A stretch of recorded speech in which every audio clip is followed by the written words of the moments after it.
আসসালামু আলাইকুম, সবাই কেমন আছেন? আলহামদুলিল্লাহ আমি ভালো আছি। আজকে অনেক কিছু রান্না করেছি। জামাই মেয়ে আসার কথা আছে, তাদের জন্য প্লেটটা সাজিয়েছি। এখানে পোলাও রান্না করেছি, মুরগির মাংস রান্না করেছি। এখানে তারা আসবে, তাদেরকে জুস খেতে দেবো, জুস রাখা আছে।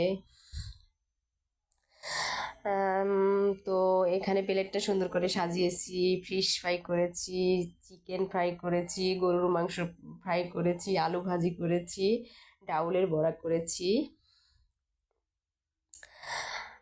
এই তো অনেক দিন পরে আসছে জামাই মেয়ের জন্য প্লেটটা সুন্দর করে সাজিয়েছি। উম,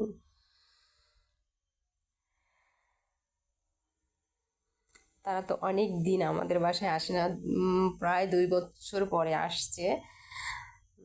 তো ভিডিওটা কেমন হয়েছে